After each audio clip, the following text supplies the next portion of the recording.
I think that we need to do what we're doing now, frankly. We need to educate a great many people as to what is actually happening, because most people have no knowledge whatsoever. At least many of us know of or have heard of COINTELPRO, where most black people, at that time it was happening, as well as now, have no knowledge of it whatsoever. So part of what we have to do is just basically educate people about it, what the effect of all this was, and the reason why they did it, and so forth, and what we can do about it in terms of building a new movement. One of the things that we have to bear in mind is this, no matter how powerful or the enemy's plans are or what they've done and so forth, they really cannot destroy a movement. It cannot destroy it unless we put ourselves in the position to give the enemy this power. Now, I know that sounds, what the heck is he going on? Well, here's what I'm saying. Our movements have to be based around the people as opposed to being based around political enemies, instead of being based around individuals who can be silenced. You can kill an individual, you can kill and destroy a movement, but you can't kill the revolution itself. And really the revolution is the people. And this is one of the things we know. And so whatever we organize at this period has got to be the kind of movement that is based in the people, not based in so-called leaders or political party opportunists, or not based in any of that, based in the people. And that is the strongest defense that we actually have. That may sound like, what the heck, we need a special this, that, and other. What we need is to put power in the hands of the people themselves. It's much more difficult for the government, even the police and the FBI, to destroy the people themselves as opposed to destroying political movements that they had faith in. You see what I'm saying? So that's part of what we have to do. There's much more, I can't give it all at this point in time at this second, but that's one of the things I think we need to think of as we think our strategy and tactics. Okay, now quickly, I want to talk about what's happening right now, because this is why we have to have, this is not a retrospective today, this is not just a look back alone today, it's a continuing understanding of what's happening now. And not only what is happening now, but why what is happening now is in direct relation to the kind of repression that took place in the 1960s and 1970s. And so this segment, I'm going to call it Pushing Towards a Police State. Pushing towards a police state. Now, some say, oh, we've already had a police state. Well, yes, we've had police state tactics, but we have not had an actual police state. And there's a difference. At any rate, we have to look at what has happened since COINTELPRO and how there's been a succession of types of political repression, or types of programs for political repression.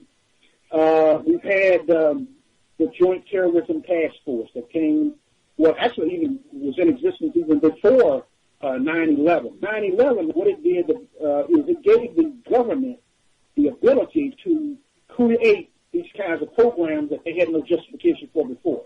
Another thing that allowed them to do it was, in fact, the war on drugs. The war on drugs allowed for paramilitary policing. So there have been steps to get to where we are right now. There have been kinds of programs to get us to where we are right now, leading us to the outright police state. Now we've got mass police brutality and police murder. We've got mass imprisonment, where somebody said, where somebody's going to build concentration camps. They don't need to build any concentration camps. They already exist, and they got people in them. Mm-hmm. I mean, you know what I'm saying? They don't have to build them. They already exist.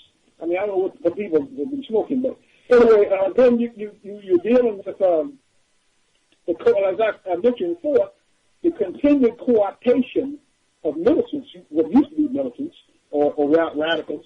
Now they've become so-called black revolutionary politicians, whatever the hell that is. But the point is that those forces, and just as the phase two, I said that there are three phases of COINTELPRO that went down. Phase two dealt with, in fact, the destruction of the black militant movements, but their replacement by forces that were much more amenable to working with the state, or direct agents of the state, people they groomed and trained to become so-called leaders. and they put them in a position. And Jesse Jackson was one of them. And I mean, there are others. There's others as well.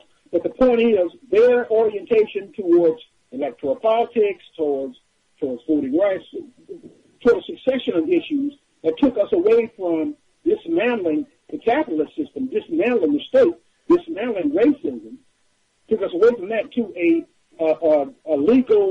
legalistic and electoral formation. That's what it's taking us towards. And so that's what the second phase of COINTELPRO did. The first phase destroyed existing revolutionary organizations that had mass bases, like the Black Panther Party, and there were others as well. But that's what we had. We don't have that now. We have a different phase. Now the phase is, one, to destroy the insurgent movements that are at a stage, a formative stage, like Black Alternatives, to be quite honest, at a formative stage, and to destroy our ability to build a mass movement. That's part of what they do now. And two, to take even, like I said, those revolutionary forces, at least those postured as revolutionary nationalists and so forth in that period, in the past period, take those forces and now make them into agents of the state, political agents of the state. Whether they know they're working for the man or whether they consciously working for the man, I don't think it really matters. What happens is that they're carrying out a program that benefits the state more than benefits them. They may get some short-term gain out of it, but in reality, it just carries out the program of continued domination over us by the government, by the white power regime. You cannot work for the government as an agent for the government and then claim to be in opposition to the government. That's what the message is saying. So we're pushing towards these things. So what's happening in terms of the NSA?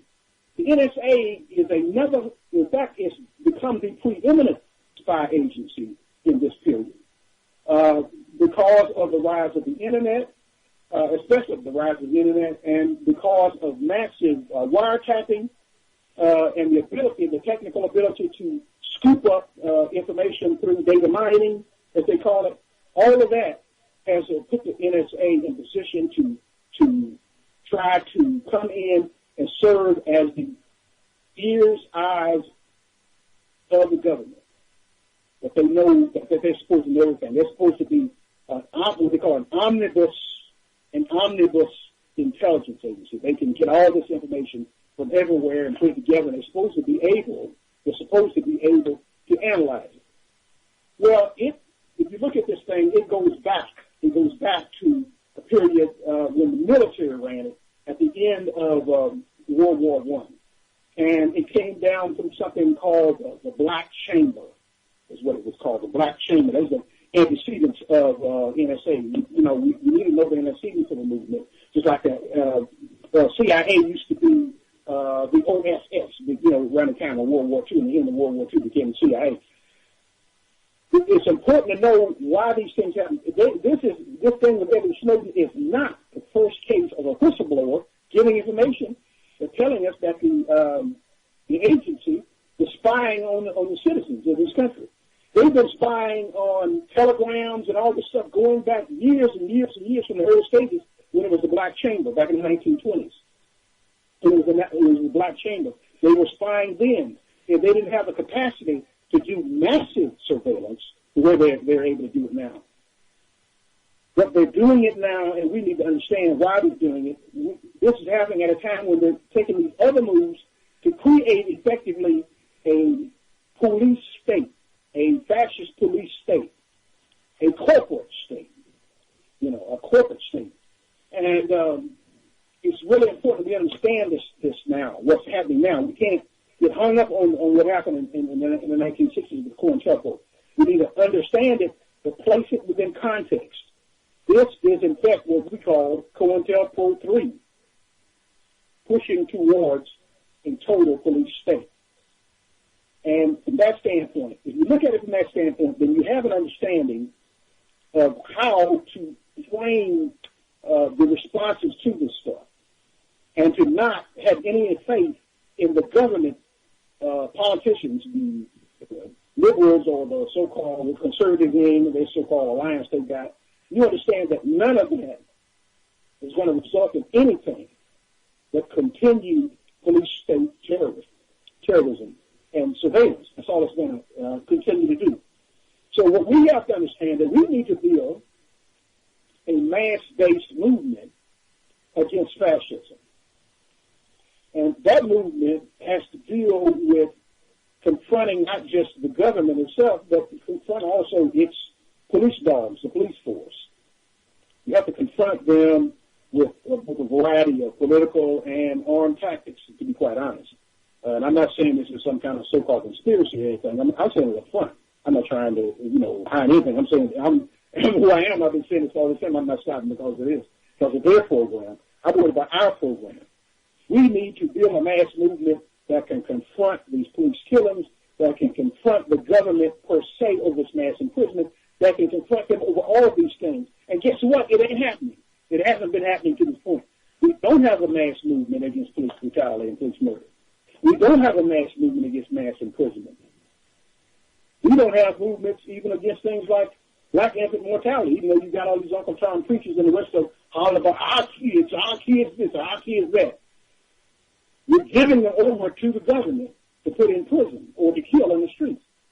But we're not forcing the government to deal with giving these kids jobs. This is why, in point of fact, this is why the very reason that Obama was put in office. Obama was put in office to neutralize black people, the black movement, such as it is, the black movement, the black community, and the so-called progressive community who would speak out over certain policies of the government. Let's say if a white corporate official was clearly there.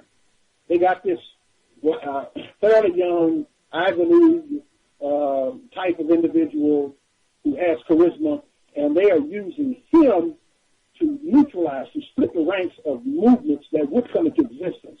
And this has been his role all along. And so we need to understand what's happening. Obama is the 21st century face of fascism. That's what Obama is. And this is where we're going right now towards a place that we need to start confronting these people. We need to start building a mass-based movement. We need to build a united front to be able to confront these people and not continue to sit around and stew in our own juices and fight each other.